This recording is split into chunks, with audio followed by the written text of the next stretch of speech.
institutional advancement here at Fisher. Welcome back to the next iteration of. Oh, now the mic's on. That's better. Can you hear me now? Yeah, welcome back to the next semester, First Friday. We're happy to bring it back in our 75th anniversary year last year, and we're happy to carry it forward. We've got an exciting program today, and we have an exciting two other programs before the end of this semester. So we'll help you check it out and come back, or visit us and experience it on Zoom. Has anybody ever experienced it on Zoom who's here in person?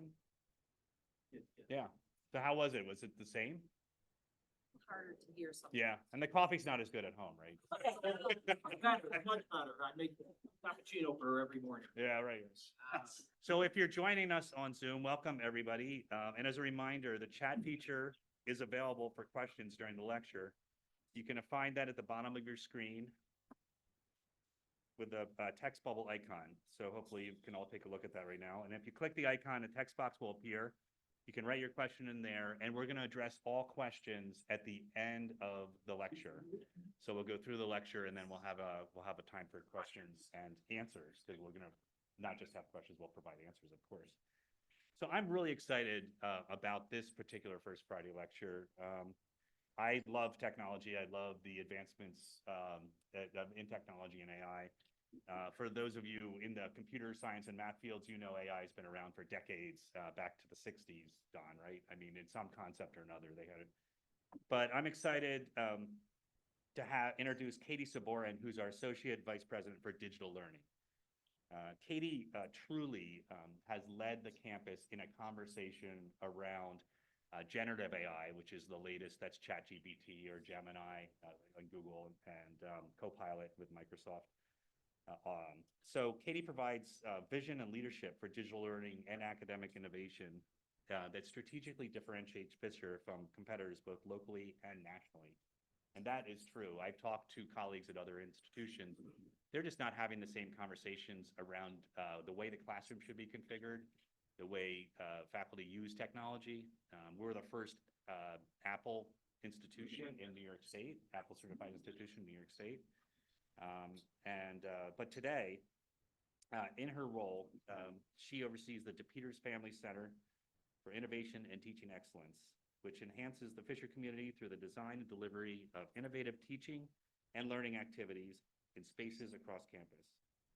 The center supports the university in three main areas: supports the effective use of educational technologies across all forms of teaching and learning, pedagogical consultation on innovative and inclusive teaching practices, and support for the design and delivery of learning for both enhanced delivery formats, including online and hybrid, and to alternative audiences, both internally and externally to campus. A huge job.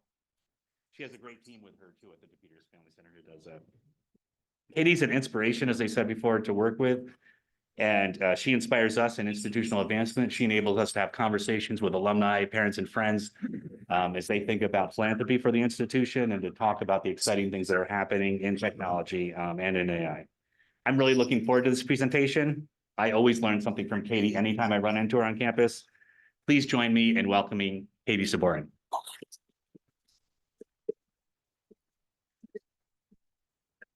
Thank you so much. Thanks, Chris, for that introduction. Thanks for Institutional Advancement for having me. And thank you all for coming to this topic presentation today. As Chris said, this is something I'm really passionate about. My career has been based solely on how we can use technology to enhance the teaching experience, and not just technology for technology's sake. So this type of technology and innovation fits right into that, because as you can imagine, and if you've heard any of the news in the last few years, as this has really been hitting the articles and news media outlets, that there's just a lot of conversation about, is this a good thing? Is this not a good thing? Is this going to change higher education? And how is this going to impact what we do on a daily basis with our students on campus? So I'm here to talk to you a little bit about the technology, what's going on campus, and then also some predictions for the future of what this might look like down the road. So first, I do want to start with an overview of the technology itself. I just want to make sure we have kind of a common understanding in the room of some of these terms, because even as someone who is in technology and follows this pretty closely, it can get very confusing. There's a lot of terms, there's a lot of acronyms, and there's a lot of stuff flying around, and it's hard to keep it all straight. So first, I just wanted to mention artificial intelligence. And as Chris already mentioned, artificial intelligence is actually not new, right? This is not something that emerged in the last few years. This is 60, almost 70 years old now in the field of looking at how computers, this is actually the definition from IBM, which has been a leader in artificial intelligence since that time, how computers and computer scientists and robust data sets can be used and analyzed to make predictions about things, right? And so that's really the broad umbrella field of artificial intelligence. Now, how does that actually play out in our daily lives? That's been informing our daily lives for about pretty readily the last decade. So things like Face ID. How many have an iPhone in the room? And you open up your iPhone with your Face ID, that's artificial intelligence. Because it is scanning hundreds and thousands of data points of pixels of your face, comparing that to large data sets to say, does this match? Is that the same person? And if it is, I'm going to let you in. If it's not, I'm not going to let you in. That's a form of artificial intelligence, okay? Similar to that, social media posts that are personally marketed to you. When you've already bought something else, it's going to target the next ad to say you might like this because other people who buy those things have bought them, and so you may want some of those too. Netflix recommendations, Amazon recommendations, all that same type of thing. You like that show? I'm going to show you 3 more shows that look like that based on all the other data sets out there about who else likes shows that were in that genre, right? So all of these things are pretty natural now, right? And I see you shaking your head. These seem to have been things you've been exposed to. That's artificial intelligence, okay? In its really, really big sense. So there's a number of examples of those. And again, it's just pretty prolific at this point in how that's impacted our daily work and our daily lives through the technology that we carry around with us every day. Now, generative AI is actually what I'm going to talk a little bit more about today. And this is a subdomain of artificial intelligence. So I said artificial intelligence is this big umbrella, and there's lots of technologies that fit in that world. Generative AI is just one. And this is the one that's getting a lot of press, that has really hit kind of the public eye in the last year and a half, right? And this is really what we're talking about today. Things like ChatGPT, if you've heard of that, DALL-E 2, DALL-E 3 now, which is creating images instead of just text. Those are both from OpenAI. Copilot, tools coming out from Microsoft that integrate generative AI into the Microsoft suite.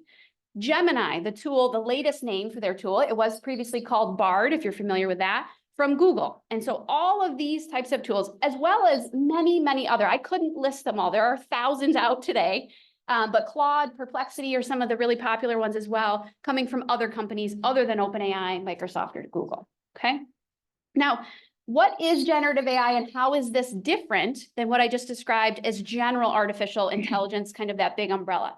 The difference here is that generative AI is generating new materials, whether that's text, images, video, based on a prompt that you've entered into the system, okay? So that's the difference. Instead of just giving you, ask for a data prompt and it gives you a data prompt back or an answer back based on the data, it's actually generating new materials that never existed before. And it's still doing it off of that same basis, though, of very, very large data sets. And then what are called large language models that use deep learning. And so deep learning is how the machine or the computer is actually using these large sets of data to learn over time how to generate content that appears to be very human-like, right? It appears to be text that was written from a human. It appears to be an image that a human may have created, but it is not. It's completely generated by the computer itself, okay? Now, that definition is harder to understand. So I'm going to use an analogy. Now, this is not my analogy. It's actually covered up on the slide here, but this was a really great article, and we can share the link. If anyone wants to read the full article, they'll probably describe it better than I will. But I want to use the analogy that they used in this article to describe generative AI to give you a better perspective of how this really works. We're going to use the analogy of food, okay? We can all relate. So if you think about a meal, breakfast, lunch, or dinner, most often is made up of 2 or 3 separate dishes that come together to make a meal, right? Hamburger plus fries plus what? Anybody have an idea? What would go with that? A soft drink, a milkshake, something, right? We probably all might start to say some of the same common things. So that is some of the data that would be used in a large language model or these big data sets. all the different dishes that exist in the world, and then how people pair those dishes together to make meals, okay? So let's take that. Now let's take something like this. There are certain dishes that are kind of equivalent to each other or could be replaced in a meal for the opposite thing. So a Caesar salad might be very commonly replaced in a lot of meals with a caprese salad, right?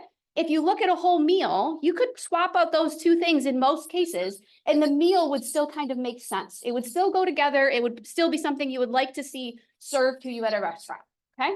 So we also need data sets about that, things that are kind of equivalent to each other or could be replaced in a meal. And if we think about all the different things in all the dishes we might make that have that property, think about that in the mass of, again, hundreds of thousands of millions of examples. So then we can start to look at the relationships between these things. So again, let's look at some dishes in the middle. This example, all kind of in the Italian dinner style, right? A pizza, a plate of pasta, or a calzone. Those all also might be sort of equivalent with each other. You're probably not going to have all three at the same meal, but you may get those at a similar restaurant. You may swap those out, and they could be paired really nicely with either one of those salads, and you would get a full meal that kind of made sense, right? And would be something that would be appealing to most of us, okay? So if we just keep taking that out and we start to look at what that data might look like, again, on a really large scale, we might start to get a really enormous map or data set that shows the relationship between these types of foods, right? The sushi up in the upper left starts to go with other things that are commonly paired with that type of meal.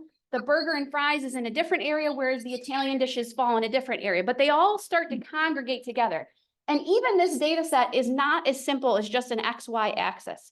There would be multiple levels of the data here, looking at all these combinations and how they relate to each other, okay? So that's an example, if you can picture on its massive scale, what these data sets look like and the type of data they include. Now, what large language models are doing when they generate text, are we're basically taking that analogy and saying, if there's a word plus a word, what's the most common other word that goes with that to make a sentence? Or what words go together to make full paragraphs? What pixels go together to make a final product of an image?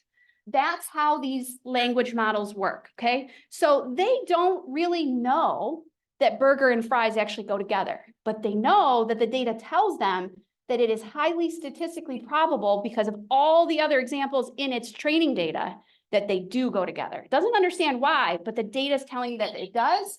So when there's an example there, it knows how to fill in the blanks, okay? And that's what generative AI is doing, especially when it starts to generate text. The data that is being used to feed these large language models, you have to think of as all the data on the internet, all of it. They have scraped the entire web, anything they can access, pulled it in, and that's what they're using to create these models and to train them to say, can you generate things that sound like the data that other humans have written that was used to create the web? Okay, so does that make sense? That's kind of how these technologies work, and that's the underlying premise of generative AI, okay? Now, there's really some important takeaways from how this works that we need to keep in mind whenever we're using these tools, okay? One of the big ones is that this does not mean that generative AI is intelligent, okay? Intelligence is a whole nother level of understanding and consciousness of the decision, the reason behind the decision, the reason why these connections are there, why these things can be replaced. Generative AI does not understand why a Caesar salad could be replaced with a caprese salad. But we do, right? That makes common sense. We can figure out why those things could be interchanged. Technology has no idea the reason why, but it does know that the answer is that it could because of the prior data, okay? So there's a difference between having the answer and actually being very confident in the answer versus really having an understanding, a conceptual understanding of the reason why that is correct.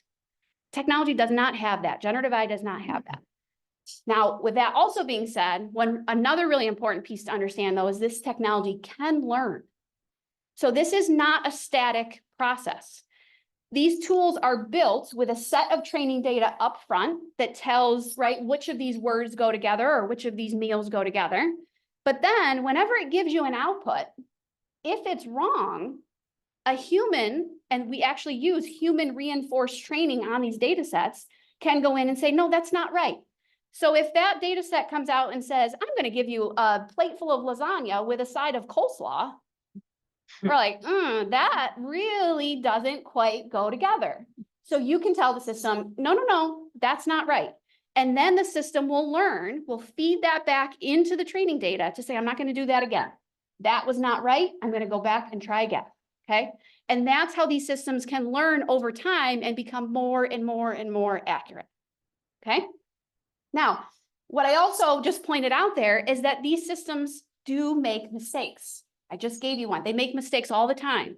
In generative AI, these mistakes are called hallucinations. Again, because this is the ability that it doesn't really understand what it's giving as an output.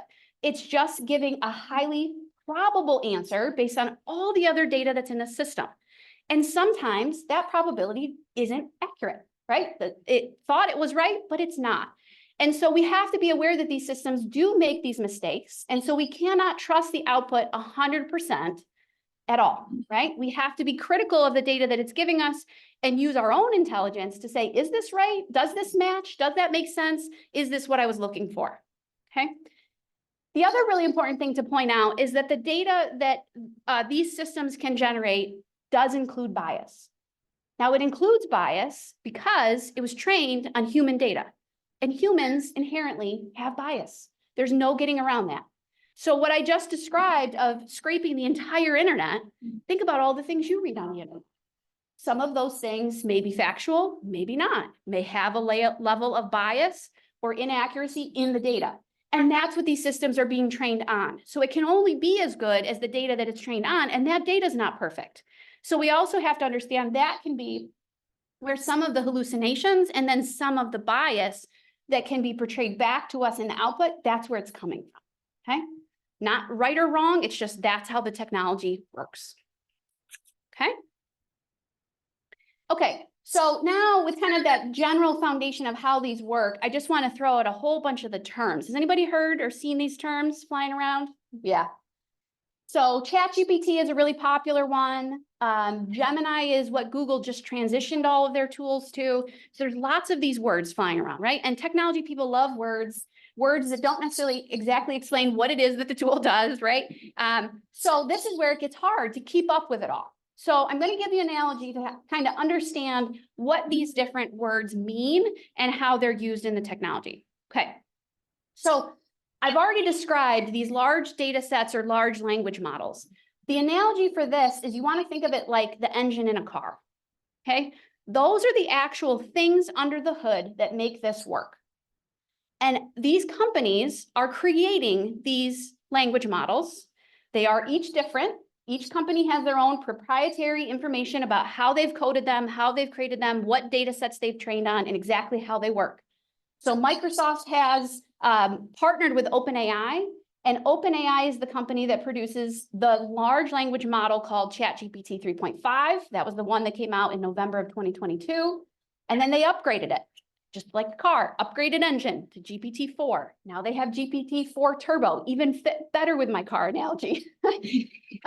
Now, so those are all from the same company, but they're kind of newer models. Now, Gemini 1.5 Ultra LLM, large language model, that's Gemini's engine. Okay, or sorry, that's Google's engine. They call it Gemini, that's their engine.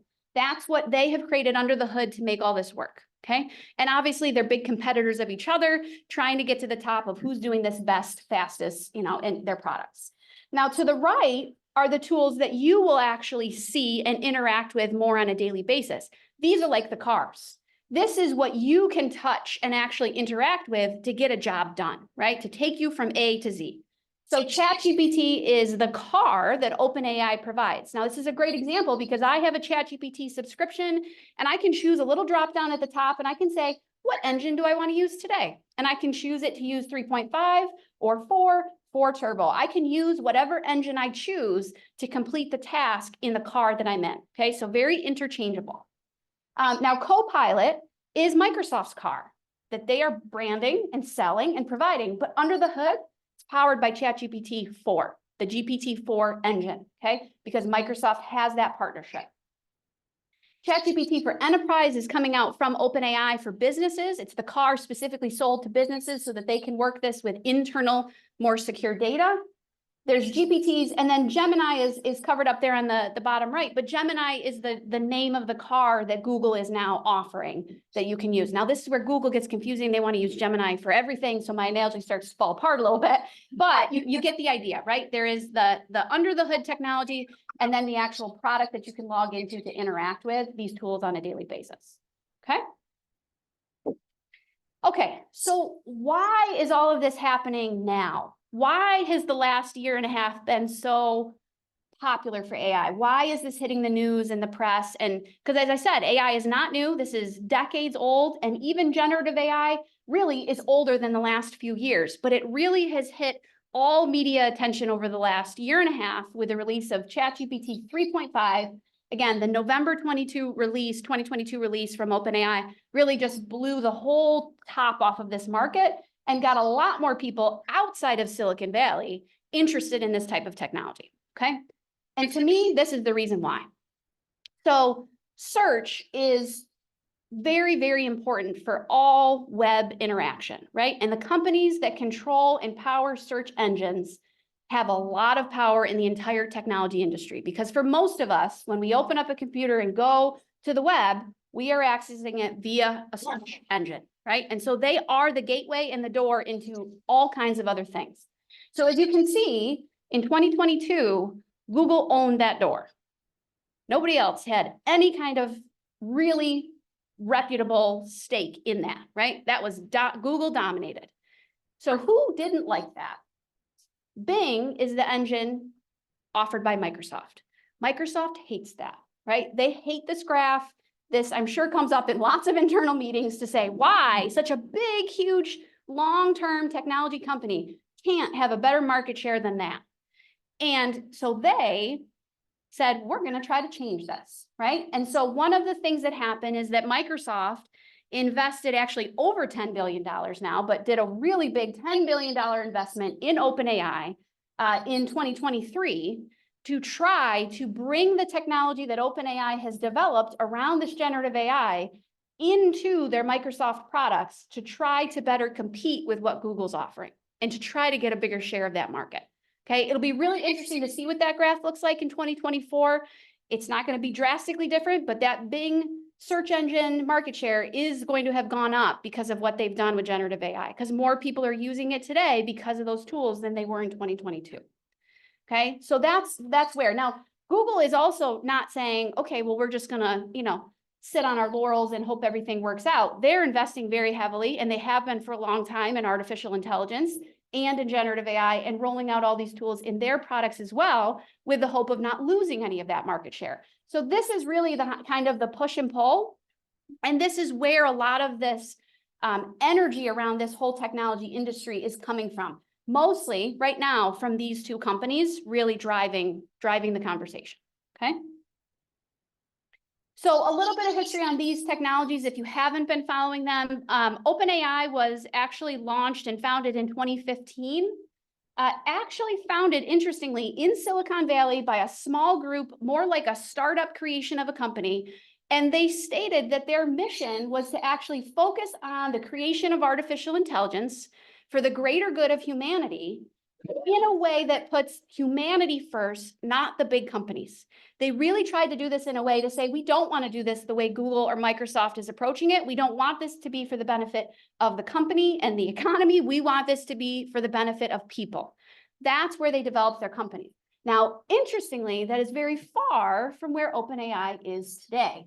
They have transitioned and evolved and changed their thought process quite a bit since 2015. And so now they actually do have OpenAI Global, which is their for-profit subsidiary arm that is directly connected with Microsoft. So interesting, they went from this, like, I don't really want to be part of the big tech industry, the big dogs in this field, to, no, we're going to partner with one of the very biggest ones there is and ever has been. Now, you can also see this play out. This is a little timeline that came out. I don't know if anybody followed the news this past November when Sam Altman, the CEO of OpenAI, was ousted. Anybody hear that? Oh, yeah. And then about a week later, got put back on the board. Okay, so this is just a little timeline of how that happened. But really, how did that happen? Microsoft. Microsoft said, oh, no, board of OpenAI, you can't oust this guy. He's the one pushing the innovation, pushing the technology, giving us what we need into our products, and we're not going to let you decide that he's not the right leader of this company, because right now he's doing what we need to do to get this technology to the level we want it to be at. And really, this perception in the media of, regardless of data privacy or ethics or bias or some other concerns with what this technology can produce, we are going to move ahead because we need this technology to continue to innovate and support what Microsoft's goals are. So now Sam Altman is back as CEO. Microsoft has a much bigger stake at the table, part of their board. And I wouldn't say driving the ship, but they are definitely at the wheel somewhere, having some big conversations about the future of OpenAI because they have such a stake in the future of that company. Okay. Now, Google, on the other hand, is a little different. Now, Google, again, has been doing AI work for a long period of time. Back in 2010, Google created the internal kind of sub-organization called Google DeepMind, where they do all of their AI research and development. They've come out with a number of products. They did a lot with AI development with board games and how AI can compete against humans with board games and actually win in a lot of cases. These are some of their AI principles that they have right on the website about how they guide their AI development to be careful and cautious around things that could be detrimental to society, to individuals, if this could be used for harm rather than benefit. And so what's interesting is that right now, and again, this is very media driven. I don't have any insider knowledge that, any of you would have either. So it's just really kind of what we're seeing from the web, but there's this perception of OpenAI and then their backing from Microsoft being very full steam ahead on technology development, regardless of some of the maybe downsides or ramifications that may come from it. And there's a lot of concern around that. You've probably seen some conversations. Sam Altman had to go to Congress to talk about regulation of this industry and what that might mean and what kind of guardrails we might need to put up to make sure that some of these negative things don't come to fruition. But right now, OpenAI is very much, we're going to move forward and make some of these things happen. And we'll kind of figure it out as we go. Now, Google is getting a little more of the reputation of a little more slow and steady. They've been behind OpenAI in some of the developments that they've put out. They're keeping up, but a little bit behind. They've put out some tools and actually taken them back off because they have shown signs of bias or misinformation and inaccuracies. So they're going a little bit back and forth. But I would say that actually has served them a little bit better in the media because they are also getting the perception of, we're going to do this right. We're going to do it with the guardrails. We're going to think about the pros and the cons before we release some of these things and do more internal testing and development before they start to hit the market. So even though it's a little slow and steady, there's been a generally positive perception from the industry and how Google is trying to approach the release and development of this technology. So that sort of puts us, I think, us as people just in the world today, and also puts us as St. John Fisher University in this very awkward balancing act, right? There are a lot of positives from this technology that we are really interested in. These technologies can save time, can create efficiencies that we are really excited about for both faculty, staff, and students. We're really excited about the idea that these technologies could provide some assistance on a personal one-to-one level for students as personal assistants or tutors to augment the interactions they have with faculty and their course materials in new and innovative ways. These tools are actually really powerful at being creative, which is something that's actually not something technology has been very strong at in the past. Most technologies, you tell it what to do, it does it, it gives you an output, that's great. That's not creative, right? That's just very kind of regimented, but great productivity. These technologies, actually, the flip side of those hallucinations is that they, even though they're inaccurate, they can be very creative and have ideas and thoughts that we just hadn't thought of on our own, and then can spur that creativity in humans as well. So there's a lot of power there. And for better or worse, these technologies are very quickly becoming ubiquitous. just again, based on the media, based on how these are being incorporated into daily products and things we already use, that these technologies are very quickly ramping from a small user base to a very wide user base in a very short period of time.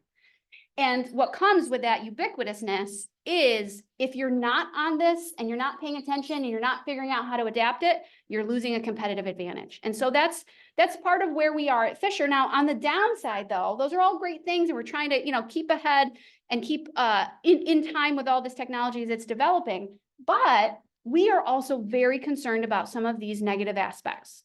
What does this mean for the data privacy that may be in these systems, or if we continue to add our data to these systems? What does that mean? And do students understand, if they enter things into the system, who they're giving that data to and how that company may use that data in the future? That's a real concern. We want to make sure our students are educated on those aspects. How secure are these tools? Again, what different ways will the data be used that could be negative to them or negative to others that we want them to be aware of? Copyright is a whole nother issue here that we have to really talk about, whether, again, it's the information that it's being pulled into the data set, or if we're putting our own unique ideas into it. Have we now lost our copyright? Have we given that to a system and we don't know how it's going to be used? There's a lot of concerns with that, as well as we've talked about the hallucinations and the bias. So these are all some of those downsides of the technologies that we need to figure out how to balance and also educate our students about the pros and the cons, right? Now, what's good about this is that no technology ever in human history has had only upsides. All of them also have had downsides.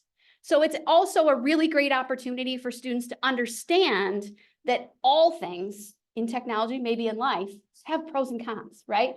And that what we really need to do is have that holistic picture to get a full understanding of how to take advantage of these things without, or at least while mitigating some of the risks that are present. Okay, so that's really about how we're approaching it with students. Now, I want to tell you a little bit more about what's going on campus. So I mentioned already, November 2022 was when this really kind of started to hit our campus. Articles started to come out, faculty started really thinking about it. Now you can imagine November 30th is almost to the end of the fall semester. So didn't really drastically affect that fall semester, but a lot of folks went home over that holiday break and thought, oh my goodness, what am I going to do in the spring 23 semester if I ask my students to write an essay and they can go to a tool and it can generate the whole thing, right? That's the first question that most people thought of, right? And it's a very good question. And to be honest, we didn't have great answers at that time. So we spent a lot of time in the spring exploring the technology, exploring the pros and the cons, practicing with it. We had a lot of librarians using the tool to say, what does it produce? Where is the inaccuracy? If I ask it for a citation, is it even right? Sometimes it would make up the author, make up the book, like, really negative things, especially in those early days. So we didn't jump to a lot of conclusions, but we did a lot of exploration. Now, in the summer of that year, what we did is we put together a task force to take a look at what was going on with AI. So we got about 60 faculty, staff, and students from across campus, completely volunteer in the summer when they may not have to be here at all, who said, I'm really interested in this topic and I want to figure out what we can do as a campus so that we are better prepared and more educated for the start of the next academic year. So I'm going to show you a little more about what that group came up with and what that looks like. Since then, we have developed other resources and tools for campus. We now have a working group and advisory board who meets on a regular basis, because as you can imagine, even that summer working group was very essential, but things have changed drastically since then. So we have a group continuing this conversation over time, trying to stay up to date with the technology as it evolves, because it's happening just so quickly. So these are some of the things that the summer working group did. One of the first ones, as you can imagine, was to take a look at our academic integrity policy. As I said, what happens if a student does use a tool like this to create some content for a course that is 100% not written by them, right? That would be a violation of our academic integrity policy. Now, what we found as we reviewed the policy, our policy pretty much already covered that, because there's lots of situations in life where students could make that choice, find information, not through generative AI, but through lots of other resources. And if they chose to use that material as if it was their own and submit it in a class. So that's not new, right? This has been around for a very, very long time. The only thing we did, as you can see in red there, when we say unauthorized access to the internet resources or electronic devices, we said including generative AI. So we called it out by name, but really that statement already included this type of misuse of someone else's work or words as if they were your own, okay? So that actually made us feel a little better, right? Like the sky's not falling. This is different, but academic integrity issues have existed and we've dealt with them and it hasn't ruined the university, right? And most students are under just their own ethical codes are not going to go to that level when they're submitting something for a course, right? So that helped. Now, since then, we've also done a lot of work around academic integrity AI detectors. Now, this was not something we talked a whole lot about that summer because they didn't quite exist yet. But since then, these are one of those things that have evolved. Lots of companies now have started to come out with technologies that are marketed to faculty to help them identify AI written text that a student had submitted.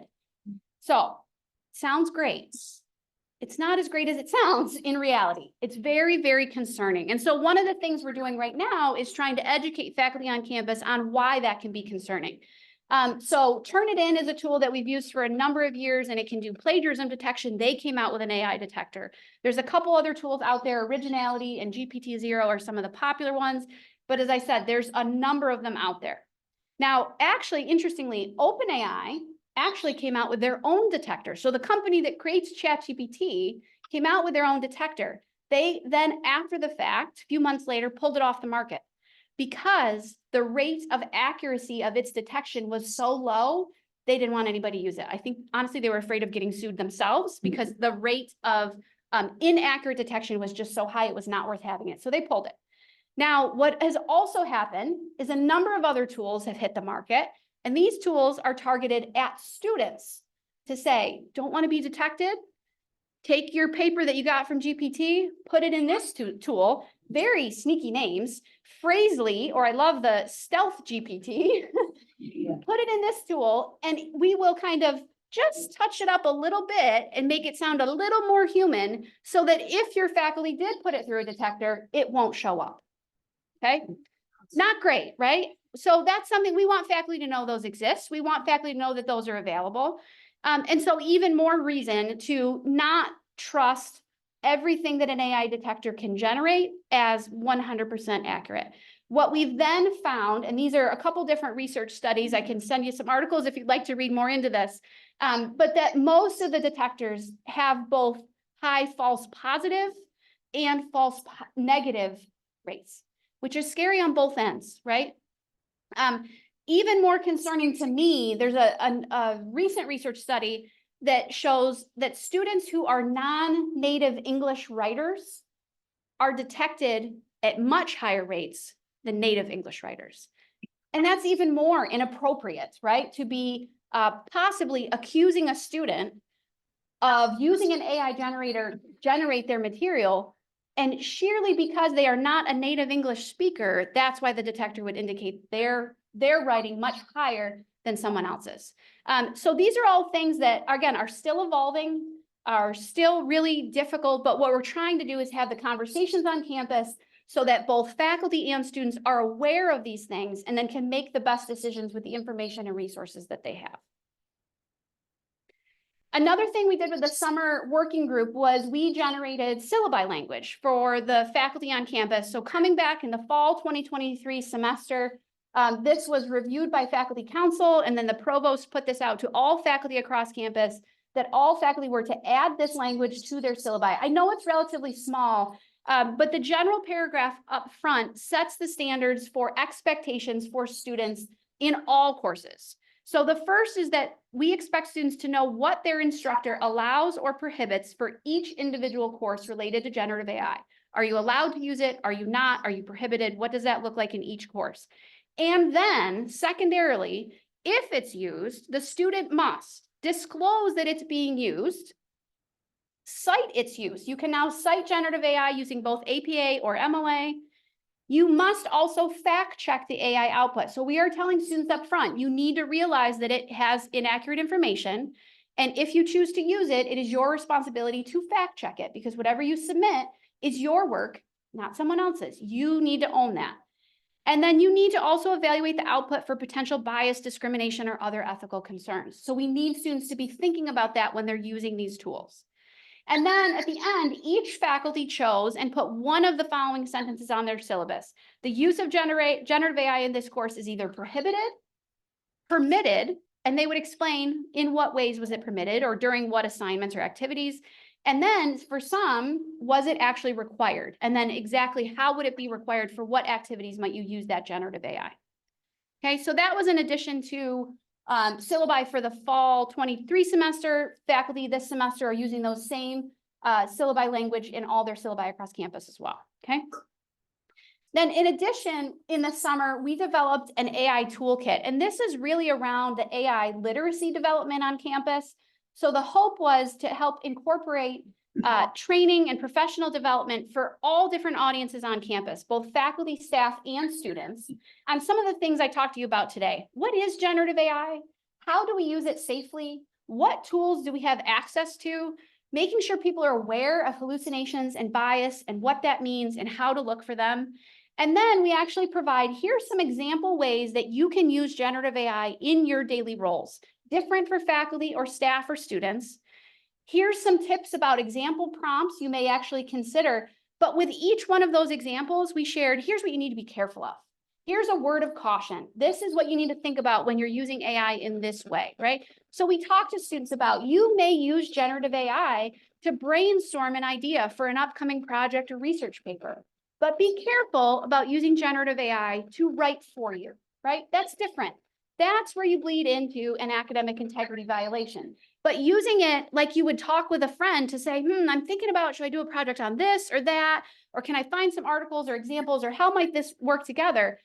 That might be a great use of generative AI, just to get the creative juices flowing so that you can take it from there and do the work. So we talk to students about things like that. So this toolkit has been really helpful. Faculty have used this in their classes to help educate their students. And we've used it in a number of workshops and professional development activities as well. So I mentioned the generative AI working group and advisory board. This is now the group that is an ongoing group to try to stay up to date as the technology is evolving. The main goals of this objective, as you can imagine, one, stakeholder engagement, making sure that we are facilitating these conversations around campus, making sure people are educated, but also making sure that we know how AI is affecting all these people in all their different unique roles, different industries, different professional backgrounds or associations that are feeding the use of AI to them that may or may not be just the specific use within their classroom, but in their research and in their other activities on campus. We also look at policy review and development. So we showed a couple examples of that, but I'm sure there will be additional policies down the road that will need some tweaking, to make sure that we stay up to date with some of this information. We also look at the actual technologies and the tools. What tools do we have, and what tools are available on campus to do these tasks?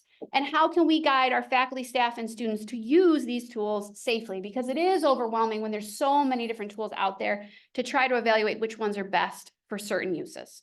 And then a big part of what we do is, again, that professional development piece, making sure that people are as aware as possible of all of these different aspects of the technology and how it can affect them both positively and negatively.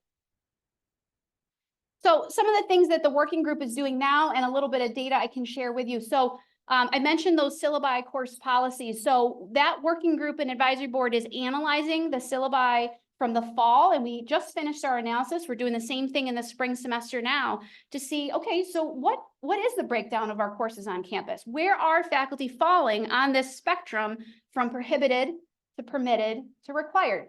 So not surprising at all, right? A lot of folks are still, this is very new.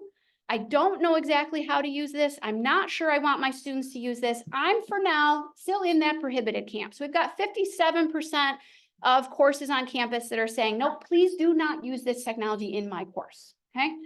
But interestingly, I actually thought that number would be a lot higher for one of the first semesters. There's a good chunk of people who are saying this is permitted, but maybe under certain circumstances, under certain rules. I'm going to give you some guidance and with a specific assignment, but it's permitted. And I'm going to talk to you about how to use it, right? And then there's a very small but growing number of people on campus who are actually requiring it.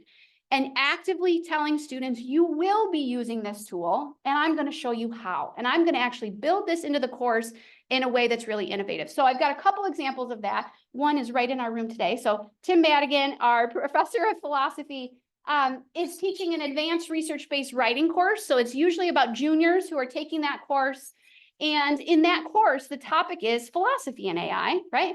Great course to say, let's actually use some AI, right? So they're talking a lot about it, they're reading a lot about it, but they are also going to be using AI with a lot of guidance and structure to craft some of their research topics, right? Not to write the research paper, but maybe to look through some articles, to craft an outline, to give some guidance to the students in the research writing process, but not to replace their own thinking or their own writing, right? So that's a great learning experience for those students on how to really use it well, still being careful of some of these downsides we're aware of.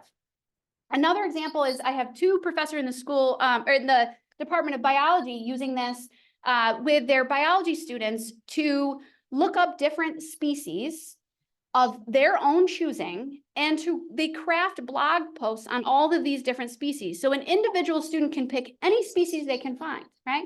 And then they need to write a blog post, and they're going to actually teach the other students in the class about that species and how it connects and how they relate to others and its living environment and how it reproduces and all of these different aspects. And they've been doing this assignment for a long time, right? As you can imagine, Google's a really helpful tool for that. But they've replaced kind of that traditional search with using generative AI to find some of that information. And what's really interesting is you can imagine in biology, the answers need to be right? There is a correct answer there. And so they've talked a lot to the students about how do you fact check what it's giving you? Because sometimes it is right, a lot of the times it's right, but sometimes it's not, right? And it will say there was one species that it said it lived in a wet tropical environment, and the textbook said it did not. So the student had to figure that out. And that was a great learning experience, right? So things like that, where they're really incorporating that right into the class activities and helping students understand the strengths and the weaknesses of the technology so that they can use it over time. And so I think that's really some interesting aspects that we're going to see grow more and more over time. We are collecting right now some samples of courses like that from the spring that are heavily using AI in their courses in order to share more examples like that with others. Because right now it is still a matter of, this sounds interesting, but I don't quite know what to do with it, right? So those examples really help. We're continuing a ton of professional development activities. And then as an advisory board, we're also looking at our technologies campus-wide to see what technologies do we have that have these features? What do we not have? Where are the gaps? And where as an institution do we want to provide these technologies to our campus so that these ideas can flourish more fully? So this is kind of a rudimentary diagram, but kind of where we are in some of these pieces. So we've bucketed some of the different AI technologies into these different groups, right? In the middle here, there's this whole general use AI, right? And these are the big products out there right now. Gemini from Google, Copilot from Microsoft. These are not, we use both Google and Microsoft on campus, right? So our students are using these products. But the way that Google and Microsoft are releasing these tools, they are only a little bit integrated into our campus license structure right now. The technology is still evolving very quickly, but Microsoft has not come up with a way yet to roll this out into every Microsoft product for our campus in a way that's affordable and scalable for most institutions, right? So we're kind of in an interesting period right now in the technology development. But that's kind of a big bucket, and we're trying to figure out, how do we tell students to use these things safely? Then there's a whole bucket of tools where we have other technologies on campus that we own and license and have been using, and those products and companies are putting AI inside of that tool. So as I already mentioned, Turnitin is a great example. We had Turnitin, we've used it for a number of years, and they released the Turnitin AI detector. So whether or not we wanted it, we had it, and we now have to figure out how to tell people about it and how to use it correctly. Another example of that is Zoom, right? Just like today, we're having Zoom. There's people on virtually. Many of our instructors are still using Zoom in and outside of the class. Zoom released a tool called the AI Companion. Really great tool in the sense that the AI can just kind of be running while the whole meeting is taking place. And at the end of the meeting, it can generate a summary of that meeting. It can generate the action items of that meeting. And what's really interesting, actually, if you join a Zoom meeting late, you can actually ask the AI, what did I miss? It'll catch you up. And did anybody mention me? So if anybody mentioned, you say, oh yeah, they asked Don a question. So I got to get back to that by the end of the session because I jumped in late. So these are tools, again, that you can see the AI. That's a really good example of kind of a personal assistant. It was there in your place. It will catch you up. And then it also create these meeting notes and action items after a meeting all on its own, just based on the recording of what was said during the session. Okay. So those are some examples that we do have on campus and people are readily using today just to make things easier, faster, better. Okay. And then there's a number of other specialized tools that we're looking at that are really unique to specific areas or specific job tasks and how AI can augment some of those. So again, institutional advancement is a really great example. They have a tool called Gravity. Again, a tool that they were already using, but that company released AI tools within its product that is helping gift officers engage with potential alumni, potential outside donors, foundations, organizations, and interacting in a way that can help that gift officer just do their job faster, bring things to their attention, augment the work that they do, okay? So that's just another example. Elicit is another example we're looking at with some library partners that can actually help the research process and looking at all the recent articles that are coming out on a certain topic and how they're connected and helping researchers actually find that information more readily than, if you know, right, searching through the library database and finding thousands of examples and trying to filter that out on your own. It just takes a lot of time. So are there ways that tools like this can make that easier, faster? So these are some of the tools that we're looking at. And just trying to figure out what does that ecosystem look like on our campus a year from now, 2 years from now. So to wrap up kind of our work on campus, these are some of the big questions that we're really grappling with. These are not easy questions to answer. I think these are ones that will stay on our agenda for a very long time to make sure that we're really doing this with the students' best intentions. But are we preparing our graduates for a rapidly changing workforce? One that has been rapid and growing, right, for years and years, but I think is now also changing faster, and for jobs that don't even exist today. So we've always said that students will have multiple jobs in their career, some of which didn't exist when they started college. But now there may be jobs that exist at graduation that didn't exist when they started as a first-year student, that quickly, right? And how do we handle that? We're exploring this technology also for our own sake as a workforce, and how do we stay competitive against all the other institutions locally, within the state, nationally, and how do we make sure that we are keeping St. John Fisher on the cutting edge and as efficient as possible? And then really one of the powers of Fisher is how are we always grounding our students in those liberal arts skills that we know are so important to any job, to any workforce in the face of any technology change, the communication, ethical reasoning, information literacy, technical literacy. How are we providing these things to our students through and with the lens of artificial intelligence so that we know they can adapt as these technologies adapt? Because if anything else, we know change is coming. Change is reality, right? So it's preparing students for that level of change and adaptation throughout their careers. All right, so that's a little bit at Fisher. Now, I've only got a little 10 minutes left, and I want to talk you through some general big ideas of what the future may look like. Now, disclaimer, this is just me, right? Nobody hold me to these. These are my thoughts, my idea, but just general thoughts of like where this might take us in the years to come. Okay, so the big idea is that this is just the beginning. I know everything we just talked about sounds really innovative and really interesting and is already changing so many things, but the reality is we are just scratching the surface on what this technology can do. So even Sam Altman recently said that we are today in the technology equivalent of where we were when that cell phone was released. Did anybody have a cell phone like that? Yeah. So where are we today, right, with our cell phone technology? So much further ahead, so much more capable than that really big thing, big heavy device that really could only still make calls, right? Rather than being the entire World Wide Web in our pocket, on our hand, right? All those kind of things. That's where we are today with AI. We're that far back.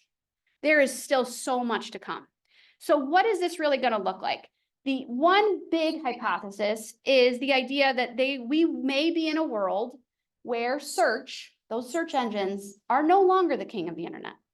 And that is a little bit of the shift that's happening right now, right? So going in, opening a browser and going to Google is our default for everything may not be what we do in a few years.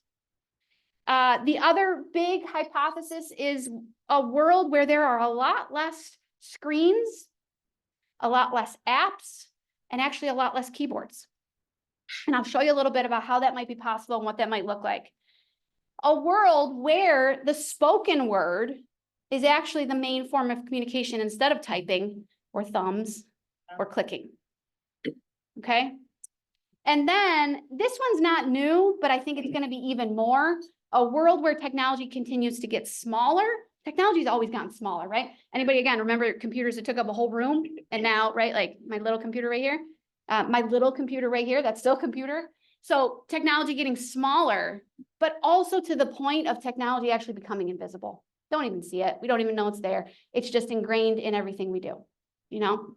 So let me give you some examples of how this might work. And what's interesting is all the products I'm going to show you, these are actually coming out or already out in the last 2 to 3 months or are coming out in March and April of this year. Okay. So this is not even that far out there. Has anybody heard of Apple Vision Pro? Okay. So new technology that Apple just released. You can see the example here. You put the whole full headset on. But this is an example of what I mean by a potential where there is a world with a lot less screens. What that individual is seeing in front of him are virtual screens. He can see that through the headset. But if you were standing next to him, you wouldn't see those screens, right? So it is augmenting that reality. And then there's a little virtual keyboard in front of him, maybe some typing, but a lot of interaction through the Vision Pro headset is through finger clicking. So the system can recognize when you're doing this, and you can actually be interacting with the environment by clicking your fingers, okay? So a little different way that we actually just engage with the technology. Now, I'm not saying that this is going to be the thing 5 years from now, right? This is just released. Nobody wants to walk around with this headset on. I get that. No one's going to go into their office and sit at a desk with a headset on like this. But what I'm saying is that Apple is calling this technology spatial computing. And if you think about the analogy of that cell phone, this is just the beginning. And in years from now, that big clunky headset, that's not going to be the thing. But the thing is going to be this ability to engage in spatial computing in your environment where there are no physical screens, keyboards, or mice. It's all virtually represented in front of you for you to interact with. That's kind of the long term. This is another example kind of in the same vein. Now, this one is actually a lot more easily kind of wearable, right? This is just a fancy pair of glasses. But this does some of the same things that Apple Vision Pro does. There's actually an AR, augmented reality lens in the glass. So again, as you look through those glasses, things will be popping up in front of you so that you can see and engage with the world around you. Someone not wearing those glasses would not see those same things. So there's a couple examples here. Visual recognition of the world around you. You can look at a building and it'll tell you the architectural type. It'll tell you the age that the building was built. It'll tell you you're on St. John Fisher's campus, and that is the Integrated Health Sciences building. You could look at a sign on a wall and it can translate it to your language, right? Things like that. You could look at a piece of food and ask how much sugar is in this orange, and it'll tell you. What's that sugar content look like? And does that fit within the sugar content that I can have today? Yes or no? Because it's already tracked all the other things you ate today. It could search the web for products. I could look at someone else's sneakers and say, can you tell me where she got those? And it'll tell me right there. Image generation to simulate the world in front of you. So this is an example of augmented reality, especially I can think of it in your home. You're looking at getting a new couch. You're not quite sure if it's going to fit. The glasses will show you that's exactly where that couch could go. Will it fit? How will it look? Does it match everything else, right? That would be great. How many times do we move couches around to find the right spot? So that's some of the things that these sort of technologies might be able to do in the future. And I like this example because it's not as big and clunky as the Apple Vision Pro headset. This might be a technology that, again, might be completely invisible in the glasses you wear in a very few years. Okay. All right, so these are some others. The Human AI Pin is a company that is releasing this technology. It actually kind of sits like on your lapel. It can just kind of attach to you. It has a microphone. It has a speaker. You can press the button on it to listen to your own audio so that you can ask it questions. That's what I mean about not typing in a question on a keyboard or on your phone, but just pressing the button and saying, what time is my next meeting and what building is that in? And it will tell me. Can you just read my emails quick and tell me if there's anything I need to pay attention to before my next meeting? Yes, there's an email from, whoever it is. It can alert you to those sort of things. You can see it can actually display to your hand. So maybe if I need to actually read that email, okay, can you show me that email? And it will display kind of like a little projector right onto your hand. I can scroll through that. I can interact in that way.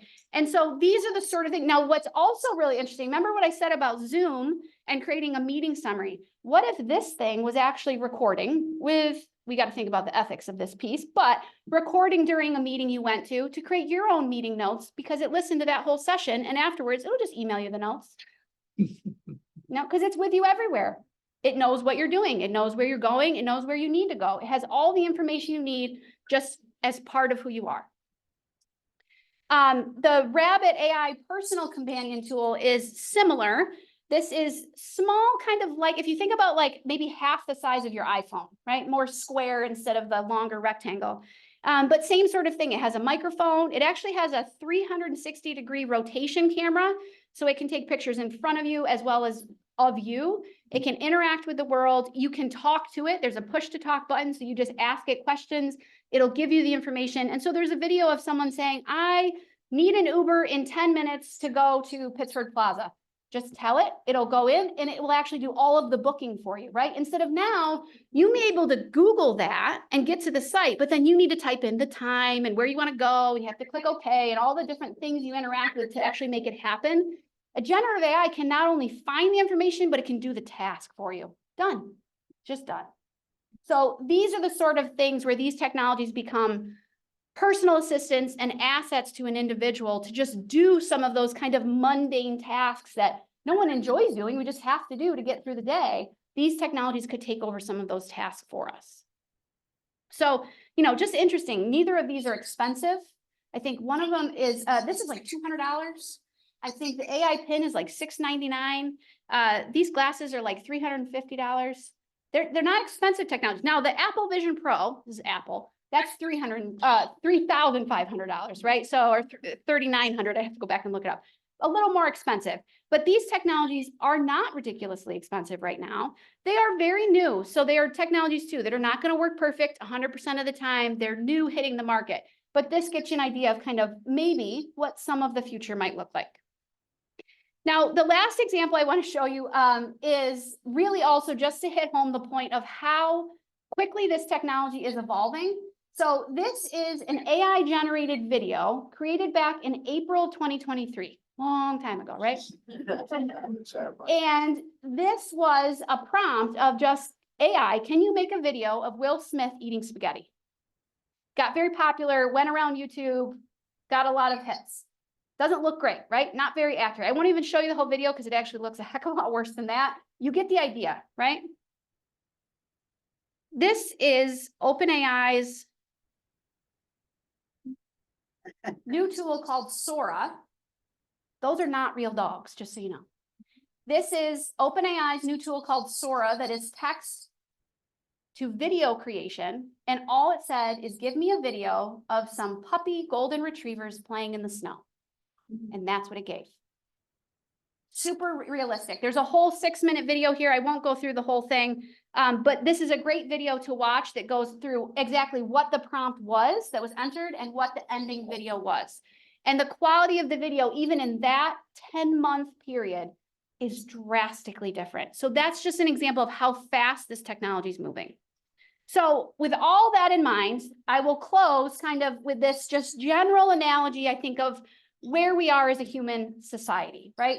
I do want to kind of alleviate any anxiety that, again, I said this earlier, the sky is not falling. This is a lot of innovation and a lot of technology happening rapidly, but we have been through this before many, many, many times, right? All the way back, hunter-gatherer society, agricultural revolution changed us into a society that could stay in settlements, live around farmland, live with livestock, and that really elevated our society to a whole nother level of technological innovation, right? And brought us to a next level, but huge revolution. Industrial revolution, again, thousands of years later, but new technologies coming on board, like the steam engine, power loom, cotton mill, telephone, electricity, allowing all that to grow and flourish. All of these technologies, again, revolutionizing our society into a new way of daily living and work for humanity.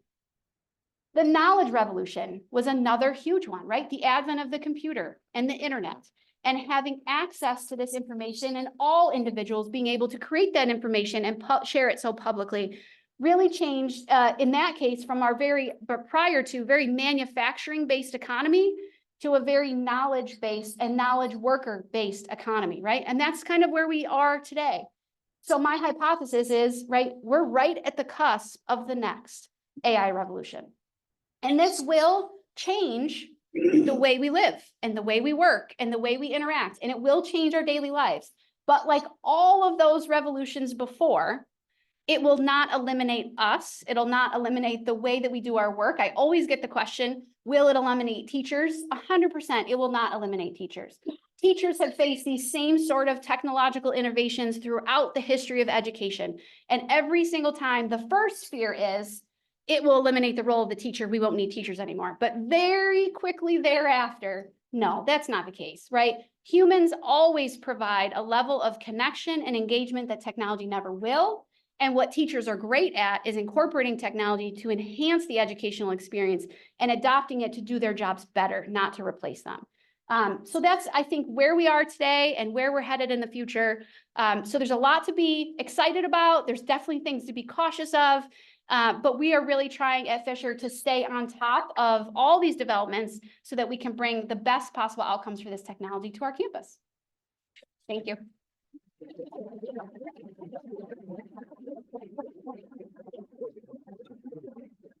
We do have one online question. Okay, great.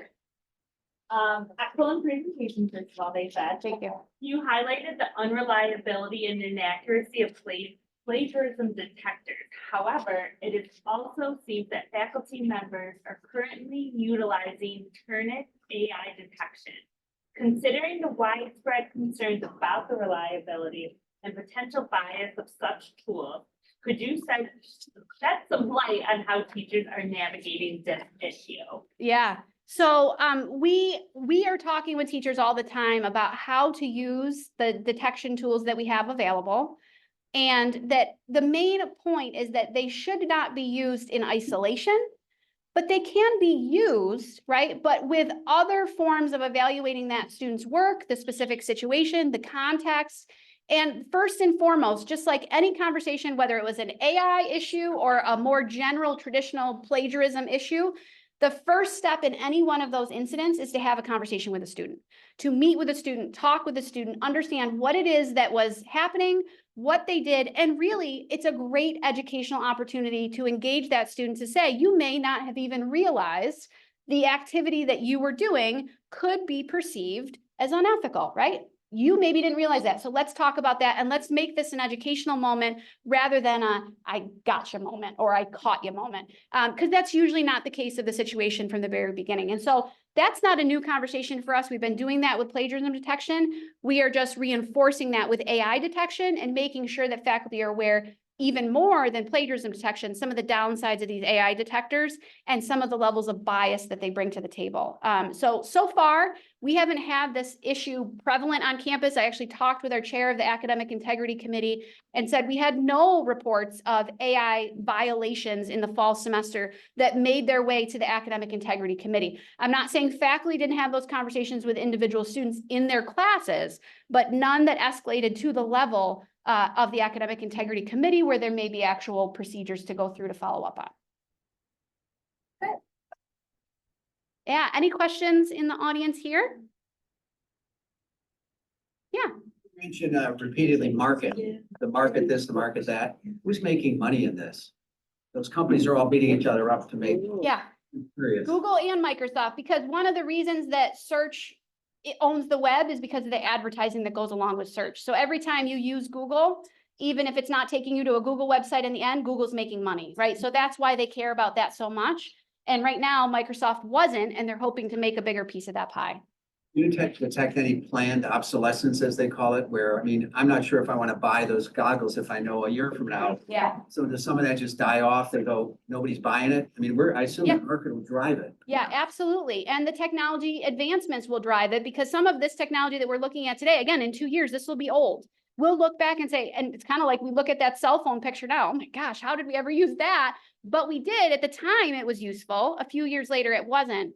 I will say too, like Google has already done this. Google came out with AR glasses about 5-8 years ago and discontinued them, I think, because they were before their time, right? So there's some things that actually peak a little too early. Others that right now, the technology that's in front of us today, again, yes, is so early days, may not be the same technology here in 5 years, but it will be the predecessor to some of those new innovations. You talked about some of the conditions in regards to when do you use AI, when do you not, what do you tell the students to do? When I was in high school, I had the largest term paper I ever did. All my source information was through Nazareth Library, even though I was in Albany, New York. But I used all my resources to put that paper together. Why would anyone restrict you from using AI? It is the new calculator. It is the new computer. It's going to change a lot faster than even your estimates were. Yeah. Why not use a tool that helps you to be smarter? That's my question. Yeah, so I mean, I think right now it is the question of, is it being used as a tool to help you be smarter? Or is it being used as a tool to help you avoid learning the concepts that we hope you're going to learn so you can do the task? Because you can very much, there's a difference between performing and learning. You can complete a task and perform the task without learning the underlying skills that are required to do that task, right? Or to have a conceptual understanding of that task. So the research paper is a great example. If you ask a student to generate a research paper on whatever given topic using AI, that's great. Can they output the content? But then can you ask that student to actually give an oral presentation of the concepts, including the thesis and the evidence in that paper and why it gets to the conclusion that it does? And if the student used it in a way to avoid the development and only create the output, that would be the downside, right? That they don't actually follow that process through in a way that then can be used going forward. Because for most of us, again, and I think most of you too, like the research paper isn't really the actual task. It's the thinking that goes behind it is the skill we want them to walk away with. Okay. I just think that in our world, we're moving so quickly. And the amount of information being shot at us is endless. Yeah. That sometimes sometimes, lots of times, we need to know that one thing for one time. And maybe if I were teaching, I would do what you just did for us. You specified what the outcome is. And maybe even specify how you get there. If the student cheats along the way, that's his loss. But he's always going to cheat along the way if he's that person, unfortunately. But going back to my original point there are a lot of things. All I want to do is look up the formula, use it in this application. Yeah. Maybe I have to learn about it. Yeah. But that's the end of the story. Yeah, so I would say that, I mean, to spin it around, what I would tell a student to do is the hard part is finding all the sources talked about, reading all the sources to a way that you can understand them, to pull them together, to make the thesis statement and to create the evidence that you're looking for, right, to justify your case. AI can help with the reading, the speed of the reading and the summarizing so that you can focus on the critical thinking. I'm fine with that. Good. I'm not fine with a student using it to do the critical thinking and not actually understanding the process that the AI generated so that that's not actually a skill that student actually develops on their own. And for the sense of, I'm not confident that the AI's critical thinking is actually accurate, right? Because I've seen essays generated by AI and you look at them and the logic of that argument is just not there, right? Now, I can't say that won't be there in a few years, but today it's not. And we've seen that, right? Yeah. I think our way of looking at AI is it is not a way of eliminating the way we do things. It changes the way we do things. Absolutely. In that sense. The other second comment is I'm very fascinated the role that AI is playing in the medical field. It's astonishing. Yeah.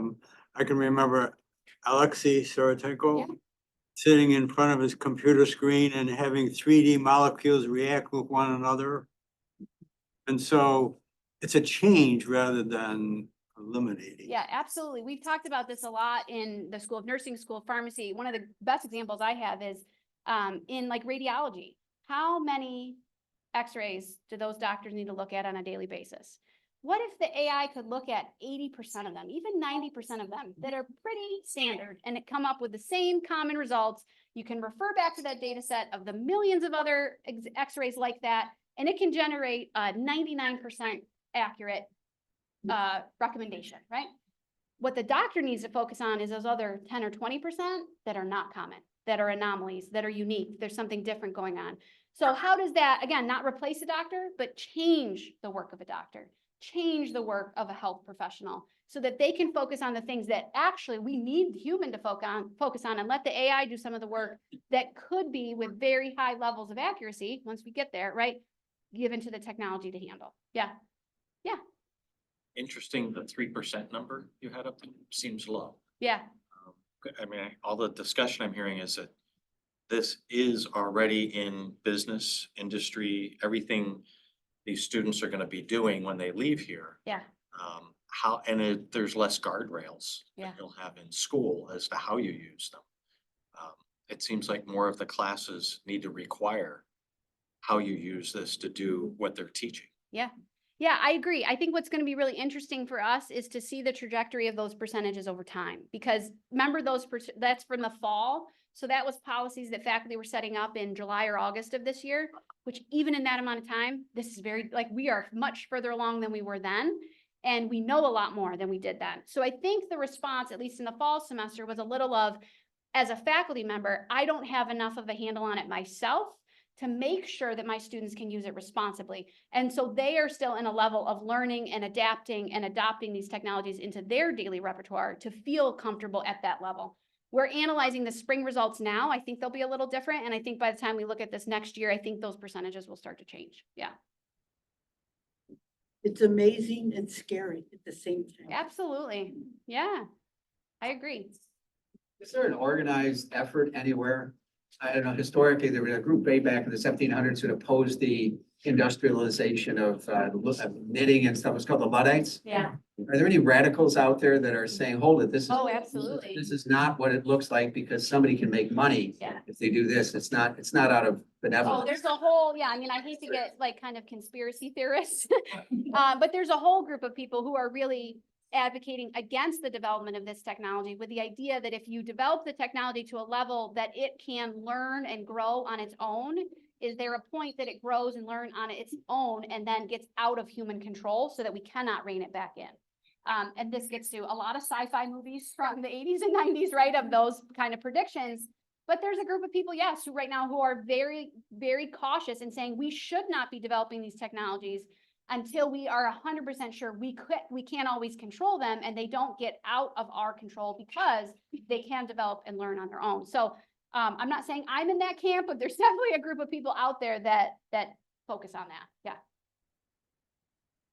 Is there an AI tool for college administrators on how to run a college? I don't know. Not yet that I know of.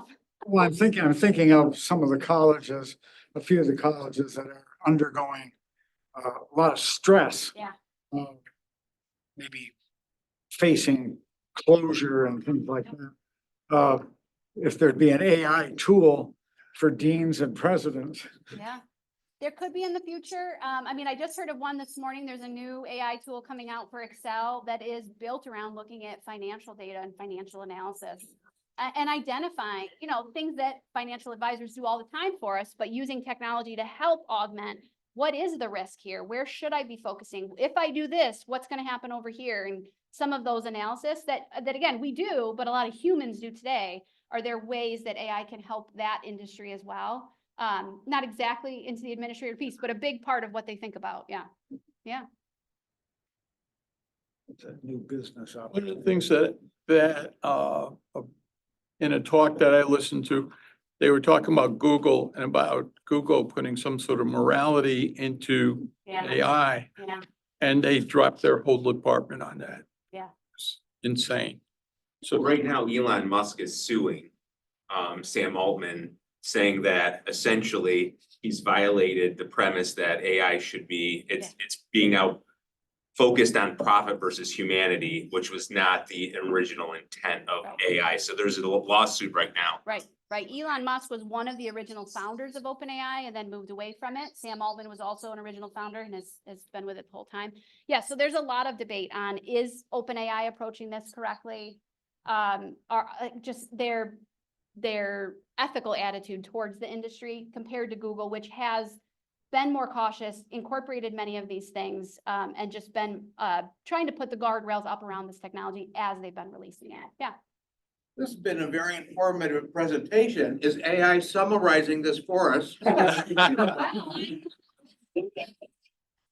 It's probably running, yeah. Well, we'd love to get a summary. Be fun. Very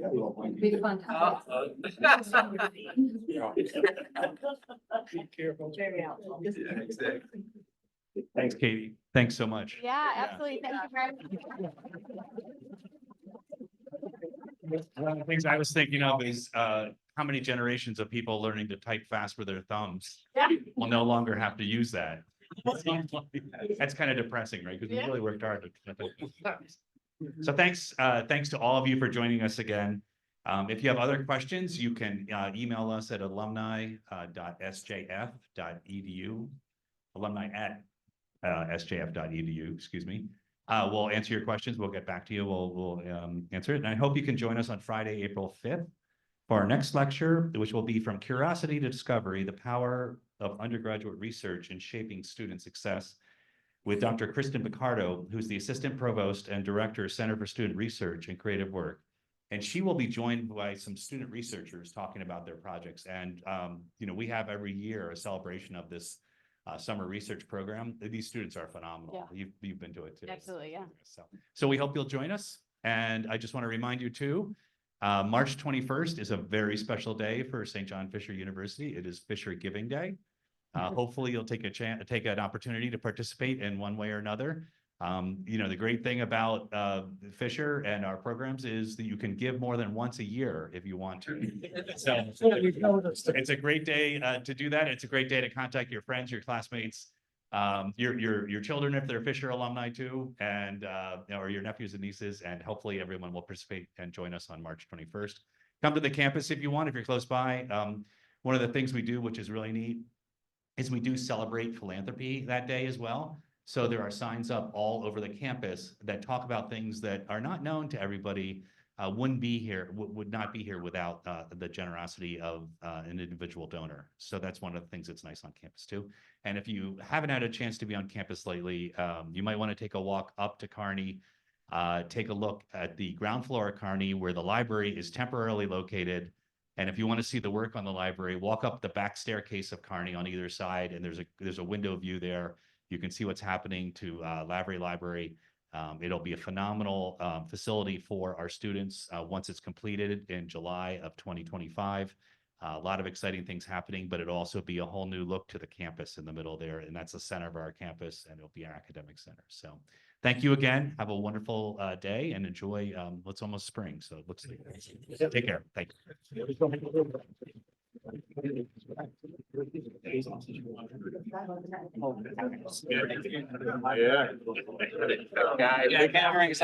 Well, I don't know what exactly.